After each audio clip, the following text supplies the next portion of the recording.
자녀를 향한 마음은 한결같을 것입니다.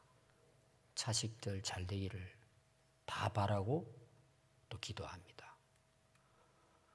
그럼 우리 자녀들이 잘 되고 성공했을 때 그 자녀들이 부모에게 효도할까요? 우리는 대부분 성공하고 부자가 되면 행복할 것이다, 이렇게 생각을 합니다. 과연 그럴까 하는 것입니다. 특히 우리 그리스도인들의 관점에서 우리가 성공에 대한 부분, 또 풍성하고 복받고 잘 되는 부분, 이것이 과연 우리 그리스도인들에게 그 자체가 복일 수 있을까? 오늘 우리 그리스도인의 관점에서 이런 질문에 대해서 오늘 읽은 이 말씀을 중심으로 우리가 한번 살펴보려고 합니다. 자, 하나님께서 먼저 인간을 창조하십니다. 창조하셔서 하나님께서 첫 번째 사람들에게 말씀하시고 행하신 일이 뭘까? 여러분 창세기 1장 27절에 보면 28절에 걸쳐서 첫 번째 하나님이 하신 말씀, 일이 있습니다. 그게 뭐냐 하면 그들에게 복을 주셨다. 그 복이 뭘까? 생육하고 번성하여 땅에 충만하고 땅을 정복하고 다스리라. 하나님께서 첫 번째 인간을 만들어 놓으시고 축복을 하셨습니다. 자, 그런데 인간이 번성해지기 시작을 합니다. 창세기 6장에 보면은 사람들이 번성해져서 하나님이 약속하신 대로 그들이 정말 복을 누립니다. 근데 문제가 생겨나요. 그게 뭐냐 하면 풍성해졌는데 그 결과는 어땠을까? 자기들이 좋아하는 대로 살았습니다. 그래서 이제 결혼을 하는데 자기가 좋아하는 아내를 택해서 살아갑니다. 거기서 끝나는 것이 아니죠. 자기들이 좋을 대로 살아가다 보니까 여러분들 6장 5절에 보면은 사람들의 죄악이 세상에 가득함이라고 그랬어요. 그 마음에 생각하는 계획들이 모두 악하다는 거예요. 번성은 했는데 사람들은 뭐예요? 자기의 마음대로 살아감으로 세상이 죄악으로 가득하고 6장 11절에 보면 온 땅이 하나님 앞에 부패하여 포악함이 땅에 가득했더라. 그래서 하나님이 보신즉 땅이 부패하고 포악함이 땅에 가득함으로 하나님께서 그 땅을 멸하셨다는 것입니다. 그게 이제 노아의 홍수 사건이죠. 그래서 결국은 노아의 가족들만 살아남습니다. 그리고 노아의 가족들이 방주에서 나왔을 때 하나님은 또다시 그들에게 축복을 하십니다. 똑같은 창세기 1장 27절 28절의 말씀으로 하나님께서 약속을 하십니다. 9장 1절에 보시면요, 하나님이 노아와 그 아들들에게 복을 주시며 생육하고 번성하여 땅에 충만하라. 번성하며 땅에 가득하며 그 중에서 번성하라. 계속해서 하나님이 번성하라, 또 번성하도록 하나님께서 복을 주신 것입니다. 그리고 그 이후에 9장부터 시작해가지고 오늘 읽은 10장까지 그 내용을 쭉 살펴보시면 정말 그들이 번성해집니다. 자, 노아의 세 아들이 나오죠. 셈, 함, 야벳입니다. 그 후손들이 번성한 내용이 기록이 됩니다. 굉장히 이제 그 후손들도 번성해졌고 또 하는 일들도 번성해졌습니다. 그리고 11장 오늘 내용이 나와요. 바벨탑 사건이죠. 이 11장의 내용은 6장 이후로부터 해서 9장에 하나님의 복이 다시 약속되고 이루어지고 번창해진 이후예요.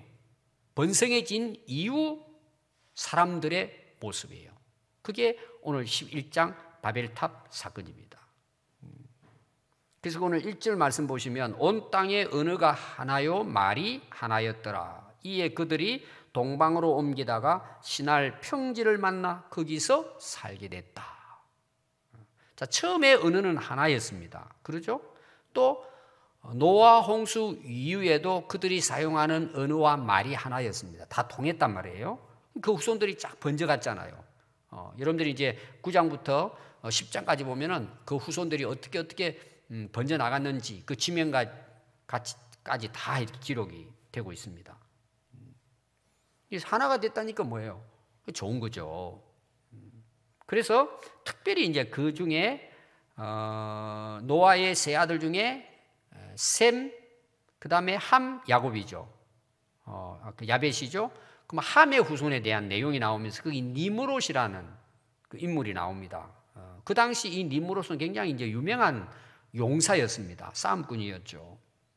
근데 그 이후에 쭉 니므롯의 하는 일을 보면은 도시를 건설합니다. 니므롯이 어디까지 오느냐? 시날 평지까지 옵니다.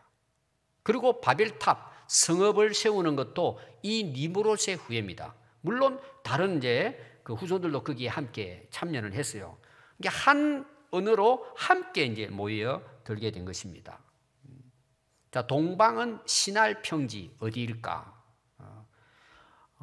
여러분들이 이제 그 시날 평지 그 지역의 위쪽을 보면은 그게 이제 티그리스, 유프라데스 강 해서 큰 강들이 아래로 흘러내려오는데 그 지역을 메소포타미아라고 이야기합니다. 근데 이 시날 평지는 남쪽이에요. 아래쪽입니다.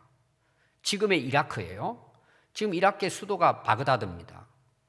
바그다드에서 시작을 해서 아래쪽으로 쿠웨이트 쪽으로 쭉 이제 내려오게 되면은 그 페르시아만이 거기 나옵니다. 그러니까 아래쪽에 가장 물이 풍부하고 기후가 따뜻한 그 지역이 그것도 평지가 시날 평지입니다. 이 사람들이 살기가 아주 적합한 그런 이제 지역이죠. 아주 비옥했습니다. 그러니까 이 그 셈의 후손 그리고 노아의 그 후손들이 거기까지 와서 보니까 이게 너무 좋은 도시예요. 거기에다가 뭐예요? 성읍을 만들고 집을 짓고 탑을 이제 쌓기 시작을 합니다. 일반 우리 역사에 보면은 그 지역 메소포타미아 그 지역을 수메르 문명이라고 이야기해요. 수메르 문명. 굉장히 그 뛰어난 문명입니다. 그 당시 언어가 있었어요. 성경 문자 언어가 있었고 특별히 이제 그쪽에서 오늘날 이제 발견되는 유물들 중에 뭐냐 하면 벽돌이에요. 그 당시 거의 2500년 전, BC 2500년 전 역사인데 거기에 그 당시 벽돌을 구워가지고 건물을 지은 것이 오늘날 발견이 되는 거예요. 그래서 이제 고고학자들이 가서 그 바벨탑이 도대체 어떤 모습이었을까? 그걸 이제 어느 정도 발견했는데 그걸 지구라시라 그래요. 1층을 짓고 또 옥상 위에다 또 올리고 이런 식으로 해서 계단식으로 해가지고 건물을 지은 것이 발견이 된 거예요. 그게 다 벽돌을 구워가지고 만든 거예요. 지금부터 거의 거의 4000년 넘는 역사 속의 벽돌로 건물을 짓고 도시가 형성이 됐다는 것은 그 당시 문명이 굉장히 발달됐다는 것을 알 수가 있습니다. 그리고 그 시날 평지 아래쪽이 갈대아 우르예요. 아브라함의 고향이죠. 그 지역은 다 아주 풍요로운 지역이 있다고 볼 수 있습니다. 그 사람들이 이제 거기서 도착하게 되니까 우리 여기다가 도시를 세우자. 그리고 건설을 하는 거예요. 그리고 뭐예요? 탑을 쌓기 시작합니다. 그래서 3절 보면은 서로 말하되 자 벽돌을 만들어 견고히 굽자. 그 돌을 해가지고 하려면 그 막 쪼개야 되지 힘들잖아요. 단단한 벽돌을 구워가지고 또 역청이에요. 그 이제 콜타르 같은 거죠. 그걸 어겨가지고 그걸 쌓으면은 무너지지 않는다는 거죠. 그러면서 성읍과 탑을 건설하여 그 탑 꼭대기를 하늘에 닿게 하자. 그리고 우리의 이름을 내고 온 지면에 흩어지는 것을 우리가 면하자. 그리고 이제 탑을 쌓기 시작합니다. 자, 거기 여러분 중요한 그 내용이 뭐냐 하면은 탑을 쌓는데 왜 쌓냐는 이유예요. 자기들의 이름을 날리자는 거예요. 그래서 세번역에 보면은 자기들의 이름을 날리자, 이렇게 날리자라고 표현해요. 자기 이름을 드러내는 거죠. 자랑하고 높이고 하기 위해서 그 탑을 쌓자는 것입니다. 그리고 여기서 우리가 머물고 다시는 우리가 흩어지지 말고 여기서 살아가자. 자, 번성한 결과가 뭐예요? 계속해서 우리가 역사를 보면은 번성하게 되면 사람들이 항상 문제가 일어나요. 그게 범죄행위예요. 그 범죄 중에 가장 큰 범죄가 뭐예요? 하나님의 이름을 높여야 할 하나님의 백성들이 자기들의 이름을 높이는 거예요. 여기에서 그들의 이름을 높였다라는 말은 하나님을 떠났다는 내용이에요. 그리고는 하나님의 중심적인 하나님 백성들이 인간 중심적인 나라로 바뀌었다는 내용입니다. 그래서 여러분, 인간이 하나님 앞에 범죄하는 것 중에 가장 큰 범죄가 뭘까요? 교만이에요. 하나님보다 자기들이 높아지는 거예요. 하나님의 이름을 무시한 거죠. 그리고는 자기들이 누리는 그 하나님이 주신 복을 그들은 잊어버린 것입니다. 그러니까 번성하니까 뭐예요? 그 번성한 것에 집착해버리는 거예요. 그러니까 그 번성함을 주신 하나님의 은혜는 망각해버린 것입니다. 우리가 번성은 하나님이 약속한 축복이에요. 그런데 우리가 번성하게 되면 문제가 뭐가 생기느냐는 거죠. 하나님을 잃어버릴 수 있다는 위험성을 갖고 있다는 것입니다. 요새 이제 우리 학생들 뭐 좋은 대학 들어가기 위해서 열심히 공부하잖아요. 그래서 자기가 원하는 좋은 대학에 갔어요. 중요하죠. 복이죠. 좋은 대학 가는 거. 또 졸업하고 좋은 직장 들어갔어요. 취업을 했습니다. 복이죠. 축복이죠. 또 좋은 가정을 이루고 그리고 또 성공했어요. 풍요로워졌습니다. 번성해졌습니다. 여러분, 그렇게 하다 보면 어떤 현상이 일어날 것 같아요? 일반적으로 하나님을 멀리한다는 내용이에요. 하나님을 잊어버려요. 그리고 자기 이름을 내세우는 거예요. 자기 이름을 위해 살게 된다는 그런 내용입니다. 오늘 여러분, 우리 자신들도 한번 돌아봐요. 하나님께서 이렇게 우리의 삶을 인도해서 우리가 모든 것들이 잘 됐단 말이에요. 번성해졌어요. 과연 우리가 하나님 이름을 높이느냐는 거예요. 여기 흩어짐을 면하자는 것은 그 배경이 앞에 나오는 내용과 연결해 보면은 이게 무슨 말이냐 하면 우리 힘으로 합치면은 잘 살 수 있다는 내용이에요. 여기는 또 무슨 의미가 있을까요? 하나님 없이도, 하나님의 도움 없이도, 하나님 우리가 믿고 의지하지 않아도 우리가 하나가 돼서 뭉치면 잘 살 수 있다는 거예요. 걱정할 필요가 없다는 것입니다. 여러분, 예수님께서 부자가 천국 들어가기가 낙타가 바늘기로 들어가는 것보다 더 어렵다 그랬어요. 거의 불가능하다는 이야기예요. 여러분, 성경에 하나님께서 우리에게 번성하게 하시고 복을 주시고 부자도 하나님 복이에요. 근데 예수님은 부자가 천국 가기 굉장히 어렵다는 이야기가 뭐예요? 오늘 똑같은 내용이에요. 번성하면 사람들은 하나님을 잊어버리기 때문이에요. 그게 분명히 복인데도 불구하고 인간들은 그것 때문에 변질된다는 내용이에요. 그건 우리가 얼마든지 오늘의 삶 속에서 우리가 살펴볼 수 있죠. 그리고 그들이 탑을 쌓잖아요. 자, 벽돌을 탑을 쌓습니다. 탑을 쌓아서 자기 이름들을, 우리들의 이름을 날려보자 이거죠. 인간 중심적인 사회가 만들어지는 거예요. 사람이 인기를 얻는 시대입니다. 그럼 여러분, 벽돌을 가지고 탑을 쌓으면 얼마만큼 높이의 탑을 쌓을 수 있을 것 같아요? 우리 아파트 한번 생각해 보십시오. 벽돌을 쌓아가지고 아파트를 지으면 몇 층까지 지을 수 있을 것 같아요? 아마 공학적으로 이게 뭐가 나와 있을 거예요. 아마 몇 메다 이상은 쌓을 수 없다. 높아봐야 10층까지 올릴 수 있을까요? 벽돌을 가지고. 여러분, 쉽지 않아요. 그거는 무너집니다. 100m까지 쌓을 수 있을까요? 근데 이들은 무슨 생각을 해요?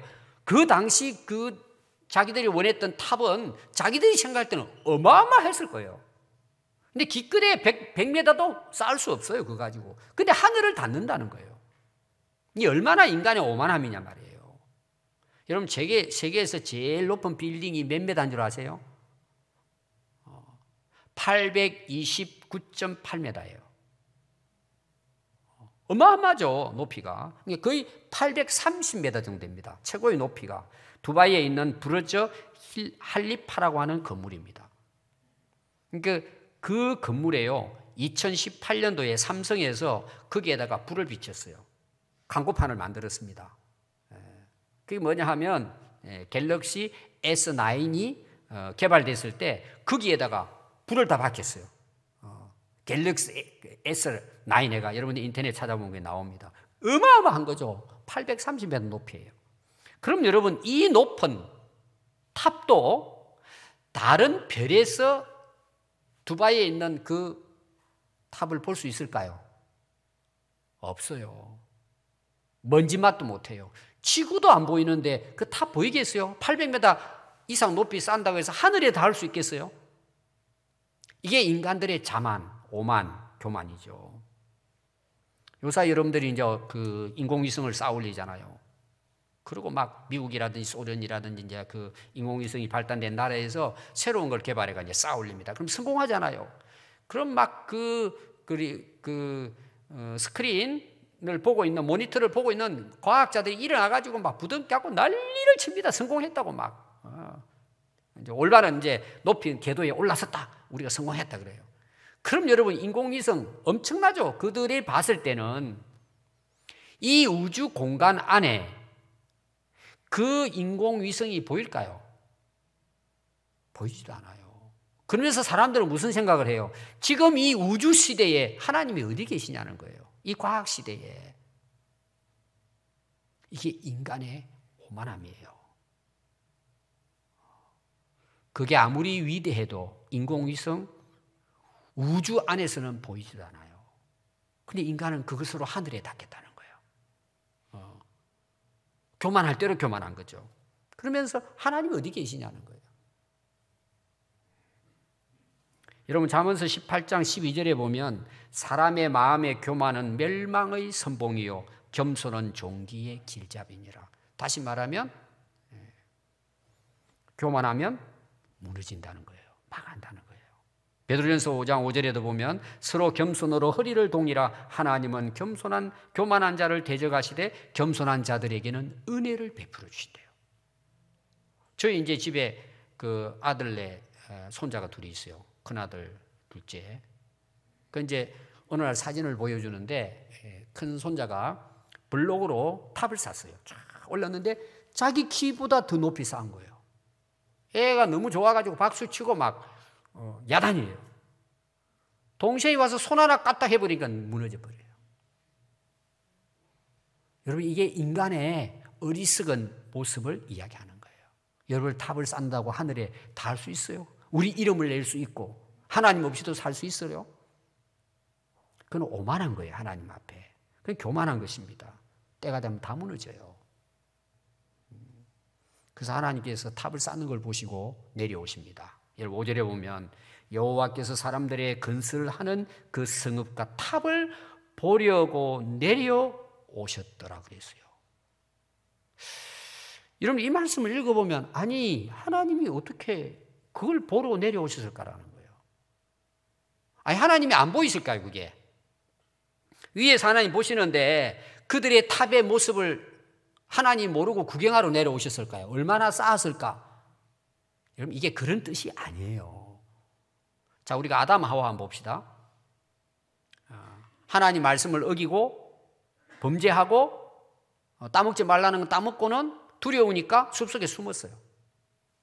하나님 내려오셨어요. 그리고 아담아, 내가 어디 있느냐 물어봐요. 자, 하나님이 숲속에 숨으면 아담 모를까요? 몰라가지고 내가 어디 있느냐 나와봐라. 그리고 찾아다녔을까요? 아닙니다.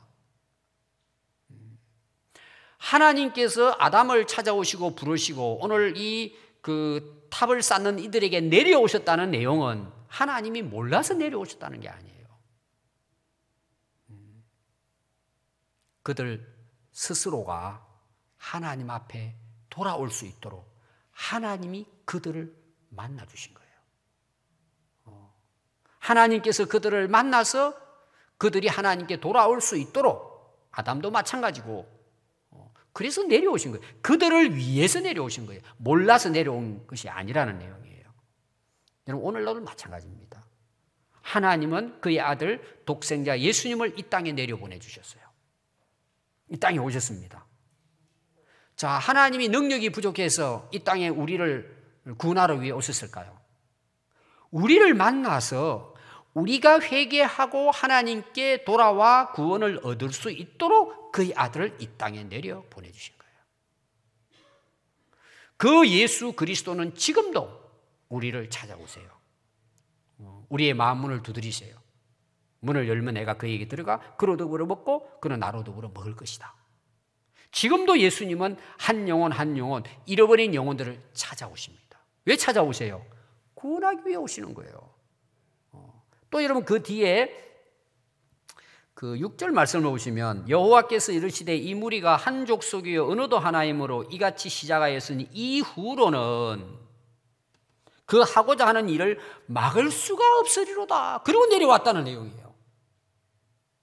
아니 하나님께서 그 탑 하나 무너뜨리시지 못할까요? 완성해서 예를 들어서 100m의 탑을 쌓아놓는다 할지라도 완성했을지라도 하나님이 그거 무너뜨리지 못하실까요? 이게 그런 의미가 아니란 말이에요. 여기에 무너뜨리지 못할 것이니까 빨리 다 쌓기 전에 내려가서 한번 보자. 하나님께서 그렇게 말씀하셨잖아요. 이 이야기도 하나님 때문이 아니라 그들 때문이에요. 자, 한번 볼까요? 지금 이들이 번성했습니다. 잘 살다 보니까 뭐예요? 하나님 은혜 잊어버려요. 자기들 중심이 되고 인간적인 방식으로 살아가는 거예요. 자기들 이름을 높이고 자기들이 대단한 것처럼 큰 소리 치면서 산단 말이에요. 그리고 탑을 쌓고 도시를 건설합니다. 그럼 다 이들이 완성을 해서 야 우리 이름을 높이고 막 이렇게 하면서 아 우리가 대단하다고 했을 때 어떤 문제가 생겨나느냐. 하나님께서 오셔서 말씀을 전해도 이들은 회개할 수가 없는 거예요. 여러분 그게 노아의 홍수 사건이에요. 소돔 고모라 사건이에요. 나중에 그들이 완성되고 난 다음에 교만해버리면 결국 뭐예요? 그들이 굳어져 버리는 거예요. 하나님께서 그때 내려오셔서 말씀을 전하실지 할지라도 이들은 가망성이 없는 거예요. 전혀 하나님께 돌아오지 않는단 말이에요. 양심이 완전히 화인 맞아버리는 거예요. 완전히 돌처럼 굳어져 가지고 그때 가서 이들이 교만할 대로 교만했을 때 가서 하나님께서 오셔서 말씀을 전하면 이건 완전히 들은 척도 하지도 않고 그들에서 멸망되기 때문에 그걸 완성하기 전에 오셔서 그들을 말씀하시는 거예요. 그럼 참 불행한 사람이 어떤 사람이냐? 굳어버린 사람이에요. 아무리 말씀을 전해도 변화가 없는 거예요. 교만할 대로 교만해가지고 하나님이 안 보이는 거예요. 그 돌아보면 어떻게 돼요, 여러분? 나사가 그 돌아보면 어때요? 그거 못 써요, 여러분. 버림받는 거예요. 그 전에 하나님께서 내려오셔서 그들에게 기회를 주시는 거예요. 오늘 저와 여러분들이 여기까지 와 있잖아요. 오늘 예배드리러 여러분 오셨잖아요. 우리가 예수 믿고 살잖아요. 왜 여기까지 우리가 그래도 믿음 안에서 살아왔다고 생각해요? 하나님이 기회를 주신 거예요. 굳어지기 전에 오셔서 우리에게 기회를 주셨고 우리는 회개하고 그래도 그때 당시는 양심이 있어가지고 양심의 가책도 받고 하나님을 두려워할 줄도 알고 그렇게 해서 우리가 예수 믿게 된 거예요. 그 은혜로 다 뭐예요? 오늘 우리가 예수 믿고 구원받게 된 거예요. 이 얼마나 감사한 일인지 몰라요.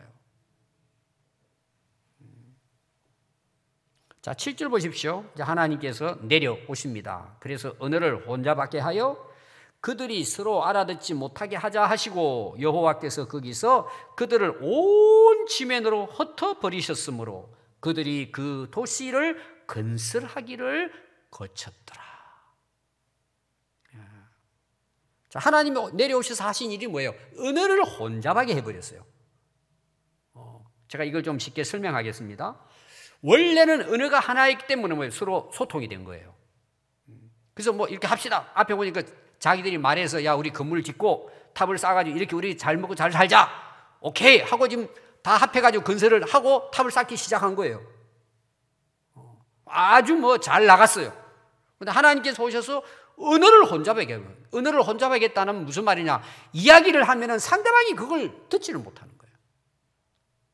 기가 막혀서 못 듣는 것이 아니라 말을 하면은 행설수설하게 되고 사람들의 말을 들으면 무슨 말을 하는지 이해가 안 되는 거예요. 뒤죽박죽 돼버리는 거예요. 이야기해도 뭐예요?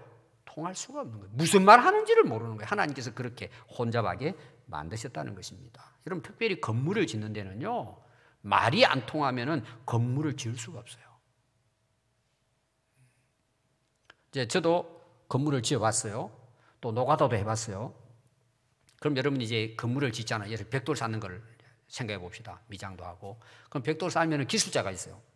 야, 벽돌 가져와라. 시멘트 가져와라. 뭐 해라. 이렇게 시키잖아요. 장이, 팀장이 시킵니다. 그럼 아래에 있는 사람이 이것저것 가져와가지고, 그리고 뭐 필요하면 또, 물건 사와라. 그렇게 해가지고 이제 지어 나가잖아요. 근데 이제, 벽돌을 쌓는 기술자가 야, 이거 가져와라. 그러니까 말귀를 못 알아듣는 거예요.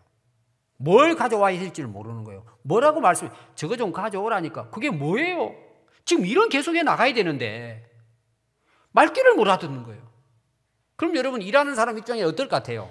한두 번은 참아주지만 나중에는 뭐예요? 열불 나는 거예요. 그래서 싸움이 일어나는 거예요. 안 통하니까 뭔 말을 해야 되는지를 안 되니까 대충은 하겠지만은 여러분 큰 건물을 쌓는데 굉장히 위험하잖아요. 오늘날 같은 거 여러분들 아파트 짓는 거 보십시오. 기계가 막 탑을 쌓아 올라가고 할 때 여러분 얼마나 위험합니까? 서로 손발 맞아가지고 그걸 쌓는데 말이 안 통해 버리니까 건물을 지을 수 없는 거예요. 굉장히 위험한 일이에요. 또 잘못되면 뭐예요? 사고까지 나는 거예요. 그러니까 건물을 지을 수가 없는 거예요. 서로 소통이 안 되니까. 여러분 가정도 보십시오. 부부가 왜 싸워요? 여러분 부부들이 왜 불행해요? 대화가 안 되는 거예요. 대화가. 소통이 안 되는 거예요. 서로가 그래요. 말이 안 통하니 말이 안 통하는 거예요. 여러분 그게 제일 불행한 거예요. 그래서 싸우잖아요. 특히 여러분들이 지금 이제 어르신들 대부분인데 여러분 자녀들이 결혼시킬 때요 반드시 믿음의 자녀들과 결혼시켜야 돼요. 이게 여러분 세속적인 사람하고 영적인 사람하고는 말이 안 통합니다, 여러분. 물론 그렇게 살 수는 있어요. 맨날 싸우고 살 수는 있어요. 근데 통하지 않으면 그게 불행이에요, 여러분. 그럼 친구들도 마찬가지예요. 친구들도 세상에 쩔어 있는 사람하고 여러분 믿음의 사람하고는 대화가 안 돼요, 여러분. 어려운 거예요. 그래서 진짜 행복한 사람은요, 우리가 예수님 안에서 서로 뭐예요? 영적인 대화가 가능한 거. 이게 굉장한 축복이에요. 여러분 교회 안에서도 마찬가지예요. 우리 성도들끼리도 다 신앙에 이제 그 뭐 차이는 있겠지만 뭔가 이렇게 이야기를 하면 좀 또 제가 또 설교자잖아요. 뭔가 목회자가 설교를 하면 성도들이 아멘하고 그걸 이해를 하고 은혜를 받고 그렇게 해서 교회가 새로워지잖아요. 이 세상 살아가는 모든 게 여러분들이 불행한 게 뭐냐? 소통이 안 되는 거예요. 정치도 마찬가지예요. 이게 안 맞는 거야. 그러니까 안 돌아가는 거예요, 여러분. 그 결국 뭐예요? 중단했다고 나오잖아요. 그래서 결국 뭐예요? 흩어졌더라 그랬어요. 그들은 함께 할 수 없어서 뭐예요? 끼리끼리 뭐예요? 가족끼리 해서 세상으로 흩어져 살게 됐다. 이런 내용입니다. 또 중요한 한 가지 내용은요. 그들은 모여 살기를 원하잖아요. 여기가 좋다. 우리가 도시를 건설하고 여기서 잘 먹고 살자. 잘 살자는 거죠. 근데 하나님 명령은 뭐예요? 너희들에게 복을 주시는데 어떻게 하라고요? 번성하되 땅에 충만하라는 거예요. 그럼 땅에 충만하다는 말은 뭐예요? 여러 곳에서 나누어서 살아라. 그런 내용이에요. 그러니까 지금 오늘날은 뭐예요? 전 세계적으로 나누어서 현재는 살고 있잖아요. 하나님께서는 흩어져서 살아라. 이 땅에 충만하라고 명령하셨는데 사람들은 여기가 좋으니까 우리끼리 여기서 그냥 도시를 건설하고 우리 이름을 높이면서 여기서 우리가 살자는 거예요. 하나님 명령을 어기는 거죠. 여러분 초대교회 보십시오. 예수님께서 제자들을 불러가지고 예수님께서 명령을 하십니다. 마태복음 28장 19절부터 나와요. 너희들 가서 제자를 삼으라. 모든 민족을 제자 삼으라 그래요. 그리고 사도행전 1장 8절에 예수님이 승천하시기 전에 또 제자들에게 명령하십니다. 너희가 오직 성령을 받고 권능을 얻으면 예루살렘, 유대, 사마리아 땅 끝까지 나가서 내 증인이 되라는 거예요. 자, 예루살렘은 오늘 우리로 말하면 군산, 유대는 뭐예요? 대한민국, 사마리아는 북한, 땅 끝까지는 뭐예요? 중국, 일본에가 전 세계예요. 그러니까 처음에 초대교회가 이제 예루살렘 교회입니다. 근데 이제 이 명령을 받고 2장에 보면은 성령의 진짜 권능을 받아요. 성령의 기름 부음을 받습니다. 그때 제자들이 나가서 이제 복음을 전하기 시작합니다. 베드로가 복음을 전하는데요, 한 번 복음을 전했는데 회개하고 예수 믿고 세례받은 사람이 3,000명이 넘었어요.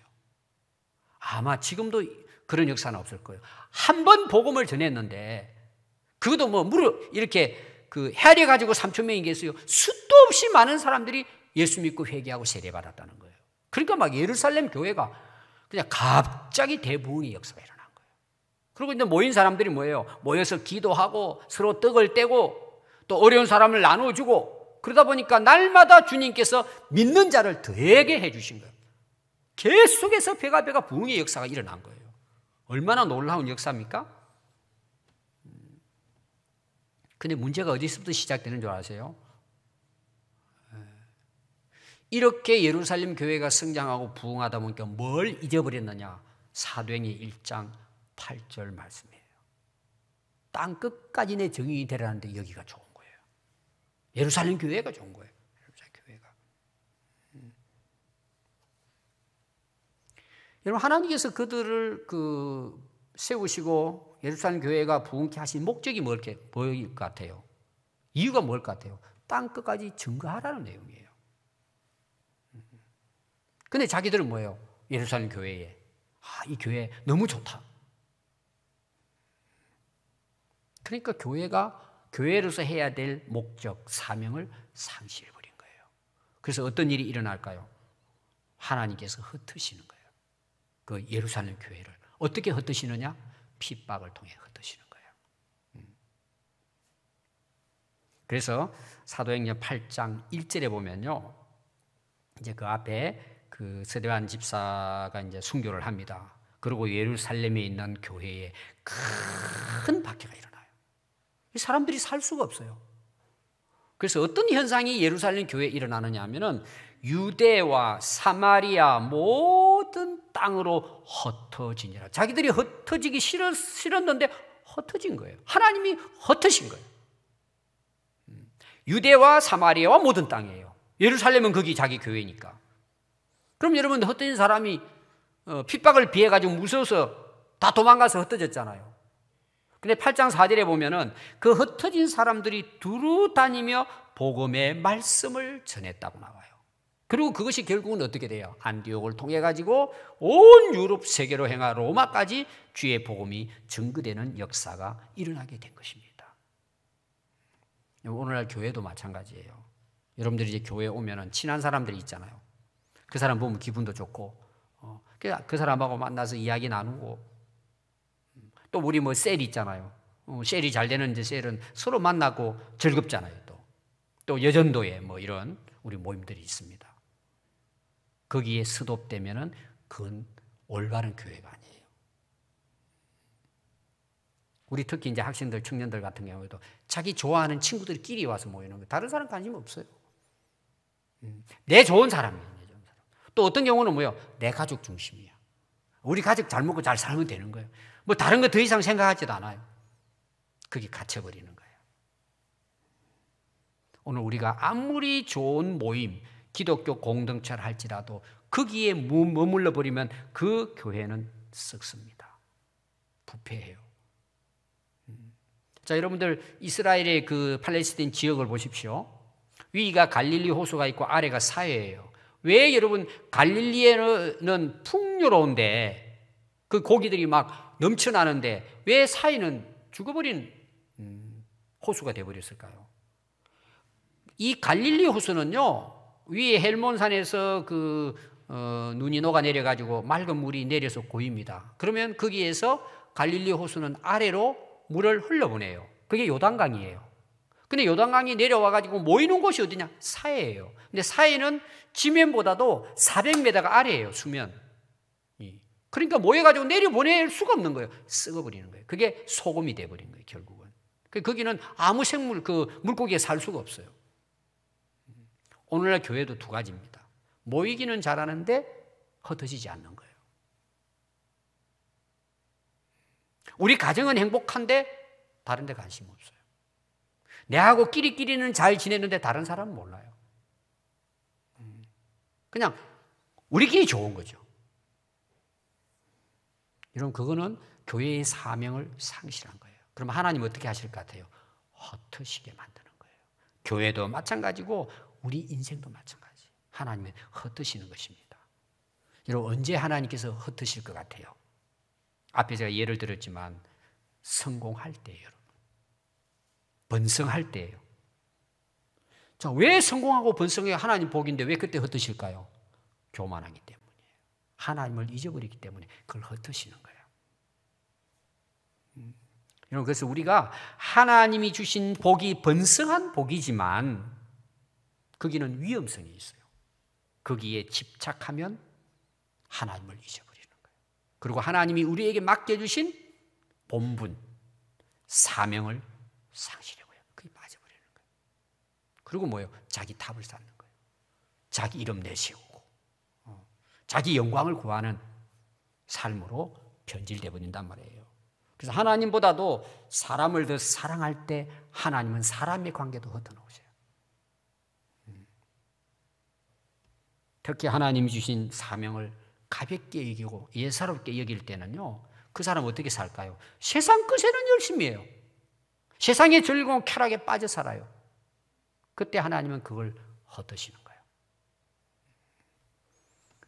여러분, 예수님께서는 팔복을 이야기하면서 첫 번째 복이 뭐예요? 심령이 가난한 자가 복이 있다고 그랬어요. 천국이 저희 것인 거예요. 여러분, 심령이 가난해져야 돼요.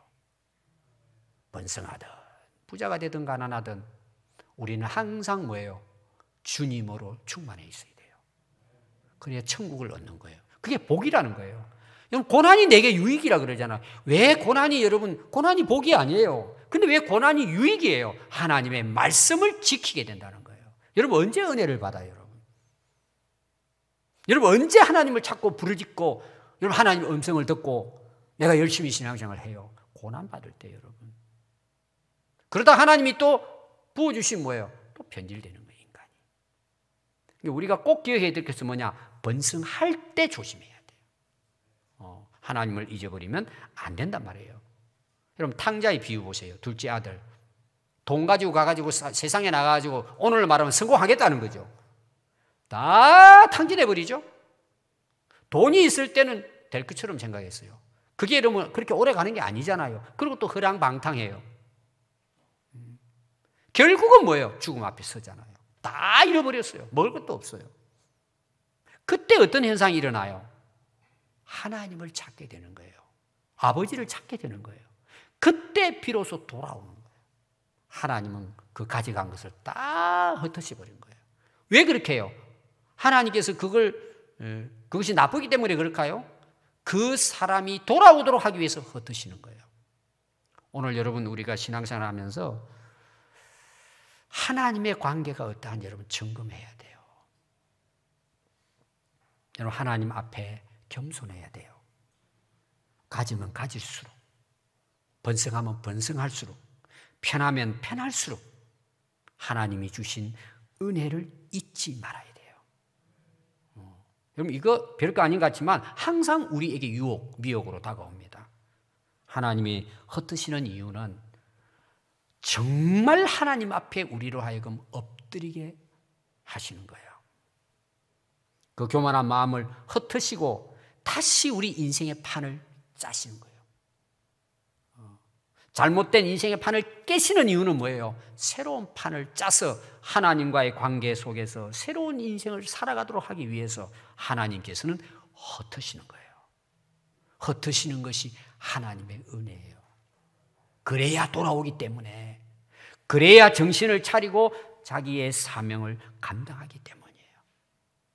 오늘 여러분 이 말씀을 잘 여러분들이 마음에 새기고 오늘 다시 한번 여러분 자신들 돌아보고 우리가 다시 한번 우리가 하나님 앞에 마음을 결심하고 우리 남은 인생을 하나님 앞에서 하나님이 맡긴 사명을 위해서 정말 그분의 이름을 높이고 그분의 영광을 위해 살아갈 수 있는 그런 은혜가 있기를 바랍니다. 우리 한번 기도하도록 하겠습니다.